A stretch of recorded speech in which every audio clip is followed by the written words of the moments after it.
안녕하십니까, 알림이 황희두입니다. 영상 시작에 앞서 구독, 좋아요, 알림 설정 미리 부탁드립니다.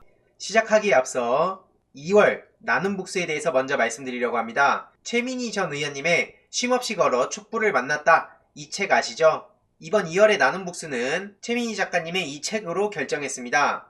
독서 활성화를 위해서 매달 나눔 북스를 진행 중인데요. 언론 민주화를 위해 한평생 달려오신 최민희 전 의원님의 성찰과 신념이 담긴 책입니다. 결코 쉽지는 않지만 그렇다고 외면해서도 안 되는 언론개혁의 영역이라고 생각하고요. 이 책에는 험난하고 외로운 언론운동의 길에 뛰어든 이유와 소신이 담겨 있습니다. 그래서 이 책이 특히 언론개혁을 넘어 사회문제에 관심이 있는 청년, 청소년들에게 전해지길 바라며 관련 사연을 우선으로 당첨자 선정할 계획이고요. 저희 유스타즈 홈페이지에 회원가입하시고 거기에 받아야 하는 이유를 최대 5줄 이내로 댓글로 작성하시고 이메일 주소를 남겨주시면 추후에 개별 이메일로 배송 관련해서 안내 메일을 보내드릴 예정입니다. 늘 말씀드리지만 올해는 나눔 문화 활성화 관련해서 앞으로 더 많이 보답하는 해가 될 예정이고요. 중간중간에 중요한 소식들 항상 전해드리겠습니다. 본격적인 주제인데요. 류호정 의원의 논란이 일파만파 커졌었죠. 저도 틈틈이 내용을 다뤘었는데 심지어 이번에는 류호정 의원실의 보좌관에서 갑질을 했다는 논란이 또 터진 겁니다. JTBC 보도가 어제 있었는데 한마디로 류호정 의원실 내 보좌진 사이에도 갑질 논란이 있었다는 내용인데요.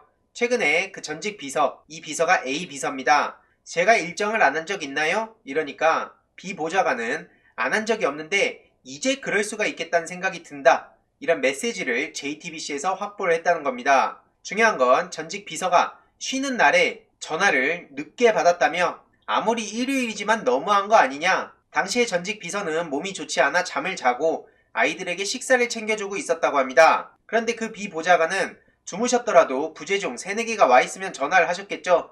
정해져 있는 일정을 안 해주실지 모른다는 걱정이 된다, 이렇게 이야기를 했고, 여기에 전직 비서가 제가 일정을 안 한 적 있냐? 라고 묻자 앞서 말씀드렸듯이 안 한 적은 없는데 그럴 수가 있겠다는 생각이 드는 것이라고 답했다는 거죠. 한마디로 전직 비서가 평소에 전화를 받지 않는다거나 일정에 빠진 적이 없었는데도 주말에 이런 통화를 받았다는 겁니다. 게다가 이런 메시지까지 보도가 되기도 했는데요. 내일 임시 휴무를 취소하겠다는 겁니다. 전날 취소해서 류호정 의원을 9시까지 모셔오시고 10시에 당사의 일정이 있다, 읽어라, 이런 내용인데요. 이에 전직 비서는 일주일 중 월요일 하루 쉬기로 하고 이번 주는 대신에 금요일에 쉬려고 한 건데 진짜 취소인 거냐? 이 딴 표시에 정말 많은 내용이 담겨 있다고 생각하는데 다음 주부터 하시는 걸 좀 봐야겠다, 저도 이러는 거 힘들다, 이런 대화가 오갔습니다. 한마디로 휴일 전날 갑자기 출근 통보를 받은 거고요. 다음 주부터 하시는 걸 좀 봐야겠어요. 여기에는 노동자의 쉴 권리를 하는 걸 봐서 주겠다, 이런 내용이라는 거죠. 애초에 전직 비서가 류호정 의원실에 들어올 때는 주 4일 근무하되 바쁜 날은 오전 6, 7시부터 다음날 새벽까지 일할 수 있다고 들었는데 하지만 4일 근무는 잘 지켜지지 않았다고 밝혔습니다. 게다가 지난 영상에서도 말씀드렸듯이 의원실 내에 따돌림 분위기도 생겼다는 게 전직 비서의 주장이고요.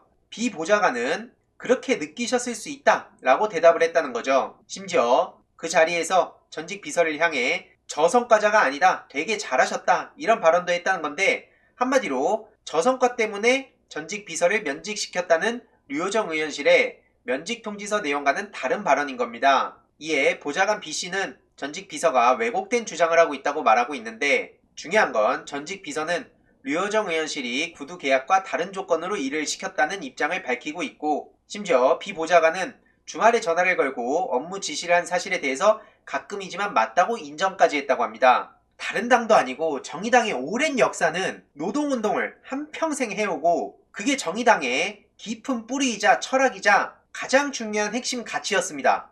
다른 당도 마찬가지지만 특히나 정의당에서는 이런 일이 발생한다는 걸 상상도 못했던 시민들이 너무나 많은 거죠. 그렇기에 충격이 더 큰 겁니다. 심지어 류호정 의원의 대응이 굉장히 잘못된 건데요. 처음에 이 내용을 알린 정의당원과 전직 비서를 정의당 당기위원회에 제소할 것이라고도 밝히고 심지어 그 정의당원을 법적으로 대응하겠다는 입장까지 밝혔었죠. 게다가 해고 노동자라는 타이틀을 얻기 위한 정치적 공방에 기꺼이 대응하겠다고 하는데 여태까지 정의당에서 이런 주장에 대해서 뭐라고 해왔습니까? 이거는 명백한 그들의 주장대로면 2차 가해라는 겁니다. 이들이 비판을 받는 이유는 본인들이 할 때는 괜찮은 거고 남들이 할 때는 2차 가해다, 피해자를 우롱하고 무시하는 처사다, 이런 식으로 주장했기에 이게 더 큰 화를 불러온 거고요. 이렇게 노동자들을 위한다고 열심히 목소리 내와놓고 도대체 이게 무슨 일입니까? 이제는 진실게임 양상으로 번지는 류호정 사태란 얘기까지 나오고 있고요. 게다가 국민의힘 보좌진들은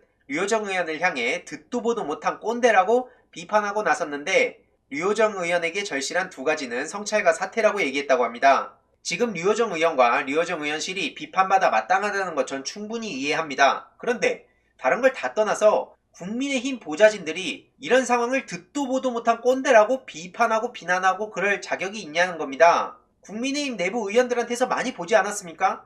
노루패스도 그냥 아무렇지도 않게 하고 온갖 막말이나 논란이나 이런 거 한두 번이 아니었던 걸로 기억하는데 뭔 듣도 보도 못한 꼰대입니까? 아무튼 네티즌들은 남들보다 열심히 했어야지 완장찬이 눈에 뵈는 게 없네, 이런 비판의 목소리도 이어지고 있습니다.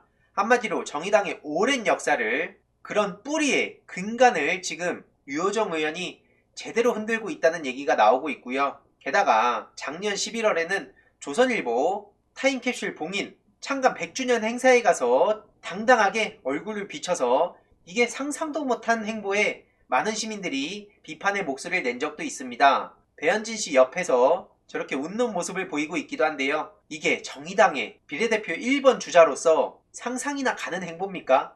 이러한 행보에 저를 비롯해서 많은 시민들은 고 노회찬 전 의원님을 그리워하면서 고 노회찬 전 의원님께서 꾸준히 지켜온 그런 가치들이 하루아침에 순식간에 무너지는 이런 현실에 대해서 많은 충격을 받고 비판의 목소리를 내면서 당황하고 있습니다. 다른 걸 다 떠나서 어떻게 해고 노동자 프레임이란 얘기가 나옵니까? 실제로 많은 시민들이 고 노회찬 전 의원님을 그리워하고 있죠.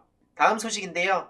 나경원 씨가 서울 1인당 GDP 6만 불 달성하겠다, 이런 얘기를 했습니다. 지금 1년짜리 시장인데 여기서 1인당 GDP 6만 불이요? 그냥 말만 뱉는다고 현실이 되는 게 아닙니다. 전우용 교수님은 이에 대해서 선거 공약으론 이미 확실히 검증된 능력을 앞세우는 게 훨씬 나을 것 같다며, 서울 시민은 아무리 고발당해도 무혐의 처리되게 해주겠다나 서울 대학생들은 모두 A플 받게 해주겠다, 조금 더 디테일하게 얘기하면 D인 학생들 A플 받게 해주겠다, 이렇게 표현하는 게 맞겠죠. 이런 식으로 뼈를 때리기도 했습니다. 이해로도 중도는 짜장에 짬뽕 부은 것이다, 서울에서 자유를 되살리겠다, 이런 얘기를 하고 있는데요. 서울 시민 중에 억압받고 있다고 생각하는 사람 얼마나 되겠습니까? 아무도 없다고 말할 수는 없지만 대부분 서울 시민들이 자유를 되찾아달라고 하는 게 아닙니다. 혼자 뭐 하는 건지도 모르겠고요. 심지어 비호감이 가장 낮은 후보가 본인이라고 하는데 누가 저런 얘기를 흘려주는진 모르겠습니다만 진짜 착각도 정도껏 해야죠. 아무튼 저렇게 스스로 생각하고 있다는데 저희가 뭐라고 하겠습니까? 선거 결과로 제대로 심판을 받게 되겠죠. 네티즌들 또한 참 야비하고 뻔뻔하다, 윤석열 검찰이 전부 뒤를 봐주고 있는데 이런 사람 시장하면 안 된다, 이런 반응들이 이어지고 있죠. 게다가 내부에서 오신환 후보가 나경원의 황당 공약을 보고 나경원인가 나경영인가 이렇게 비판을 하기도 했습니다. 최근에 제가 영상에서 다뤘던 나경원씨 1억 1,700만원 공약에 대해서 허경영 얘기를 하면서 나경영이냐고 저렇게 비판을 했죠. 내부에서도 나경원씨의 저런 황당한 발언에 대해서 앞으로 더 많은 비판의 목소리들이 나올 것으로 예상되는데요. 꾸준히 추가적인 소식들 전해드릴 예정이고, 다른 걸 다 떠나서 오랫동안 저도 범진보 진영으로 응원해오던 정의당이 이렇게 하루아침에 많은 시민들의 비판을 받으며 몰락해간다는 느낌을 받기에 굉장히 가슴 아픕니다. 추가적으로 어떻게 진행이 되는지 틈틈이 소식 전해드리도록 하겠습니다. 이번 내용도 유익했다면 구독, 좋아요, 알림 설정, 멤버십 가입 정말 큰 힘이 된다는 점 말씀드리고 싶습니다. 이번 내용도 주위에 널리 공유 부탁드립니다.